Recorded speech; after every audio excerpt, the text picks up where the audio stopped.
so glad you're here tonight. Before we dive in, take a moment to get comfortable. Dim the lights, sink into your pillow, and let your body release the day. If you enjoy these journeys through time and find yourself drifting peacefully to sleep, please like and subscribe. It truly helps. All right, take a deep breath in and out. Now, let me ask you a question. What if the internet appeared in the Middle Ages? Not as wires and screens, but as something woven into the fabric of medieval life itself. A network of information flowing along pilgrimage roads, through monastery walls, and across crowded market squares. Close your eyes and let us journey back. The great monasteries were islands of knowledge, each guarding its own library in candlelit silence. But imagine signal towers strung across the countryside, beacons of golden light carrying messages from abbey to abbey, from kingdom to kingdom.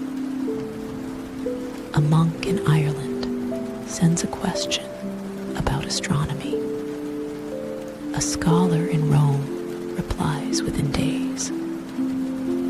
Knowledge that once took years to travel now crosses a continent in weeks. The abbot becomes the first network administrator, tending the flow of sacred and secular knowledge with equal reverence, watching the distant towers pulse against the twilight sky. Now imagine the village scholar, the wisest person for miles around. Every morning, travelers arrive with questions. How do I treat a fever that will not break? When will the harvest tax be collected? What does it mean when the river runs cloudy in spring? He does not search a screen, he searches his memory, cross-referencing everything he has ever learned from every scroll he has ever read. He is the first search engine, and the pilgrims who travel for days to reach him are his bandwidth. Every question answered is a packet delivered across the countryside, and between the towers and the scholars, there were the messengers, horseback couriers racing along royal roads, carrier pigeons spiraling into the sky from castle turrets, each tiny scroll capsule a packet of data, a marriage proposal, a troop movement, a merchant's price list. The pigeon networks of the Middle Ages were astonishingly sophisticated.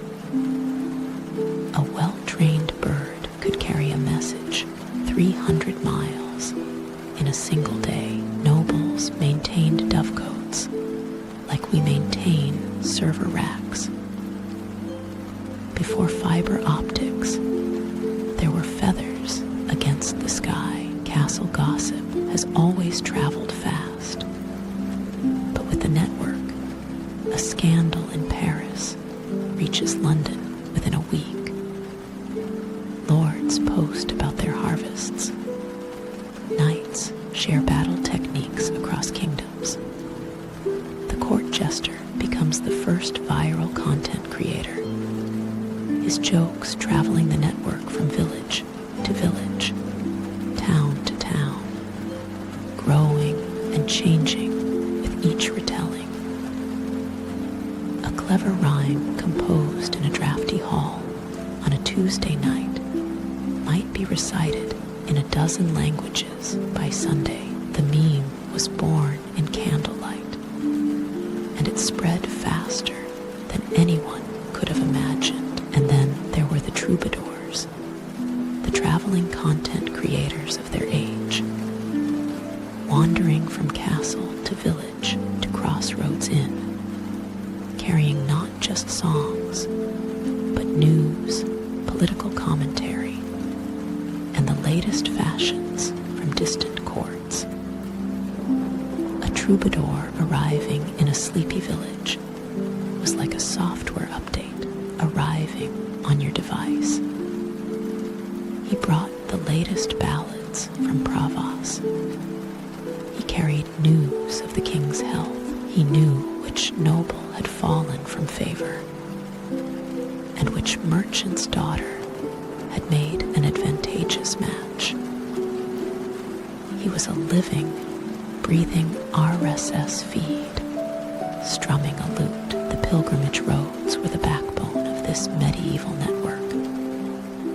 For centuries, pilgrims had walked to Canterbury, to Santiago, to Rome, carrying not just prayers, but news, rumors, songs, and cures for common ailments. Now these routes became the highways of the information age. A merchant in Flanders learns of a famine in Provence and redirects his grain before anyone starves. A midwife in Bavaria shares a new birthing technique that saves lives in Brittany. The humble pilgrim became the unsung hero of connectivity. Every footstep a packet forwarded. Every shared meal a data exchange. Every prayer a heartbeat on the network. The cathedral scriptoriums became something unprecedented. Server farms of the soul. Dozens of monks working in candlelit silence, copying not just scripture, but scientific treatises, medical texts, philosophical arguments from the Islamic world, mathematical proofs from India. Each manuscript was a server, storing, replicating, and distributing knowledge. A treatise written in Baghdad could be copied in Paris within months. The monks did not think of themselves as engineers, but they were building the most resilient, distributed information storage system the world had ever seen. Redundancy through devotion. Backup through prayer. The merchant guilds were quick to see the power of the network. The Hanseatic League, already a trading confederation spanning the Baltic and North Seas, became the world's first e-commerce platform. A merchant in Lubeck could consult a ledger updated weekly by Signal Tower, showing the price of wool in London, timber in Riga, and salt in Lisbon. Supply chains optimized across 1,000 miles.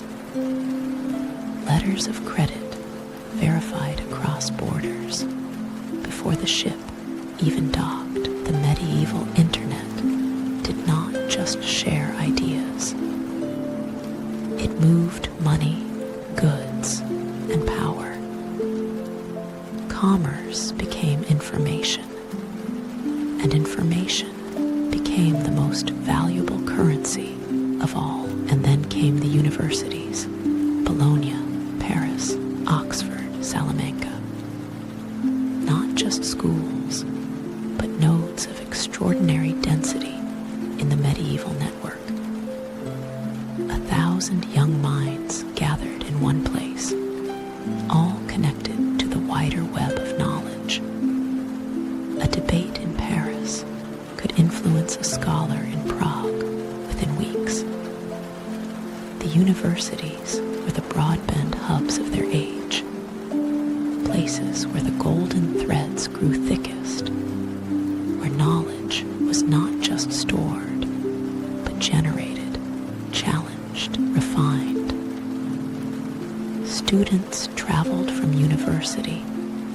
university, like data roaming between networks, carrying ideas in their satchels and questions in their eyes. And then there were the illuminated manuscripts, the viral content of their age. When a particularly beautiful book of hours was completed in a Flemish workshop, orders poured in from noble houses across Europe. The illuminations were copied, adapted, remixed. A border design from Ghent appeared in a psalter in Milan. A particular shade of blue, ground from lapis lazuli, brought over the Silk Road, became the must-have aesthetic of the age. Before there was an algorithm, there was beauty. And beauty, it turned out, was the original recommendation engine. The most copied manuscript was simply the most beautiful one, and then paper arrived, carried along the Silk Road from China, through the Islamic world, into Spain and Italy. Before paper, every piece of knowledge had to be committed to expensive parchment, the skin of a sheep for a few pages. Paper changed everything. Suddenly, knowledge could be recorded cheaply, copied endlessly, distributed widely. The paper mills of medieval Spain and Italy were the data centers of their age, producing not parchment pages, but blank canvases for human thought.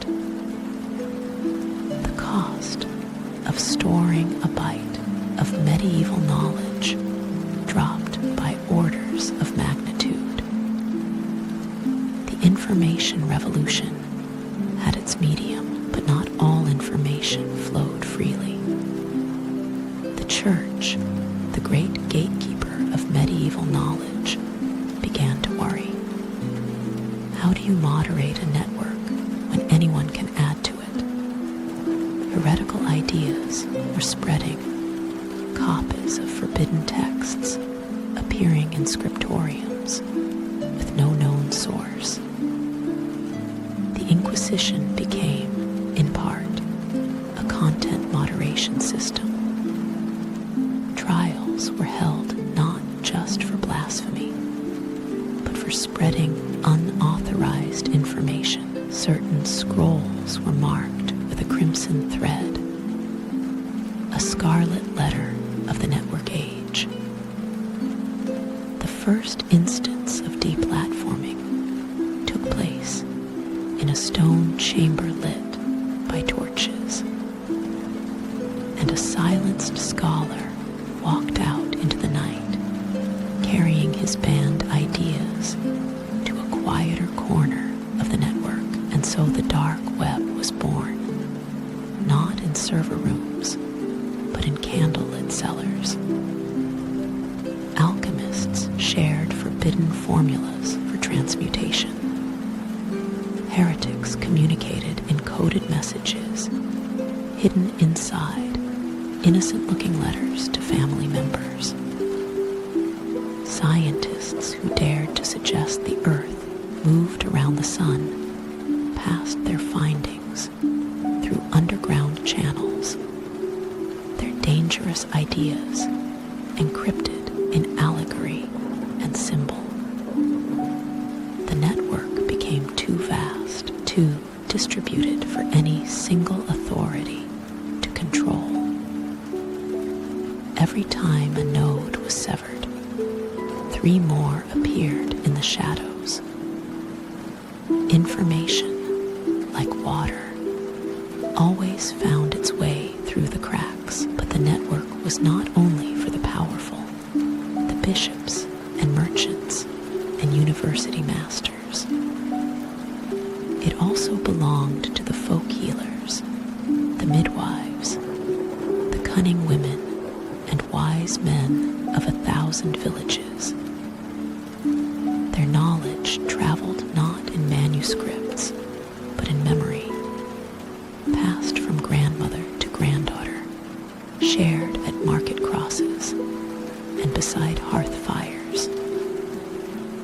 a remedy for fever discovered in a Transylvanian village, a birthing technique perfected in the Basque Mountains. This knowledge moved quietly, invisibly, along the same golden threads, a parallel network of care and wisdom that the censors never even thought to regulate. And far to the east, along the Silk Road, a different network hummed, older perhaps than the European one, and in some ways more sophisticated. Chinese astronomical records, Persian medical encyclopedias, Indian mathematical treatises, all flowing along camel routes and sea lanes, passing through caravanserais that served as routers between civilizations. A Buddhist monk carried sutras from India to China. An Arab geographer mapped the coast of Africa. The medieval internet was never just European. It was global. It had always been global. The golden threads stretched from Galway to Guangzhou, from Timbuktu to Novgorod, and in every town and village, there was the town crier, the original broadcast node, standing at the crossroads with his bell and his scroll, his voice carrying the day's news to every window and doorstep. The king has declared a holiday. A whale has beached at the harbor. Bread prices will rise next week. Every announcement was a broadcast, one voice to many ears, and between the criers of neighboring towns, an understanding. When the crier of one village fell ill, the crier of the next would walk the extra miles. The network had redundancy. It had failover. It had protocols that no one had written down, but everyone understood, and in the quietest hours, in the deepest part of the night, you could almost see the network at rest. A single monk in a library, moving between shelves, touching the spines of books that had traveled 1,000 miles to reach this room. Somewhere, a signal tower fire was being stoked for the night watch. Somewhere, a messenger was sleeping in a roadside inn, his satchel of letters beside the bed. Somewhere, a scholar was reading by candlelight, his lips moving silently as he committed a new idea to memory. The medieval internet never slept. It only dimmed its lights and waited for dawn, and sometimes the network bridged worlds that were supposed to be separate. In Toledo, in the 12th century, Christian, Jewish, and Muslim scholars worked side by side, translating the great works of antiquity into Latin and Castilian. Aristotle, Galen, Ptolemy, texts that had been lost to Europe for centuries, preserved and expanded by Islamic scholars, now flowing back across the golden threads. The translators of Toledo were not just linguists, they were the network engineers of their age, building bridges between civilizations, restoring connections that had been severed, proving that knowledge knows no border and respects no creed. And then, in a workshop in Mainz, a goldsmith named Gutenberg looked at the medieval network, the signal towers, the pilgrim roads, the scriptoriums, the carrier pigeons, the university debates, the troubadour songs, and he saw its next form. The printing press was not the beginning of the information age. It was the broadband revolution. After centuries of monks copying manuscripts one by one, of messengers riding through the night, of knowledge moving at the speed of a walking pilgrim, suddenly words could be replicated infinitely. The network that had been built over centuries of human effort had been waiting for someone to give it wings. Gutenberg simply found a way to speed it up, and what became of the medieval internet? It did not disappear. It simply evolved. The signal towers became telegraph poles. The carrier pigeons became undersea cables. The scriptoriums became server farms. But the golden threads, the impulse to connect, to share, to preserve and transmit what we know, that never changed.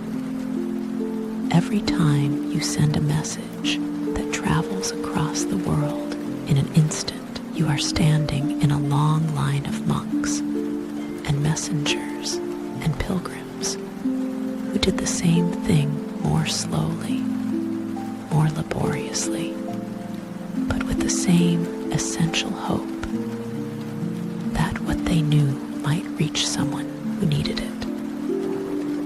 The medieval internet is still humming. It always will be, and so our journey through this alternate Middle Ages comes to a close. As you drift off to sleep, imagine the flicker of signal fires across a darkened countryside, the whispers of scholars in distant towers, the slow, steady pulse of information flowing along ancient roads, not wires and silicon, but parchment, candlelight, and human curiosity. The monks in their scriptoriums, the pilgrims on their roads, the merchants in their counting houses, the troubadours with their songs, they all wove a web we only rediscovered centuries later. Thank you for spending this time with me. If you would like to explore another corner of forgotten possibility, please subscribe and join us again tomorrow night. For now, let your breathing slow, let your thoughts dissolve, and let sleep carry you gently into the night.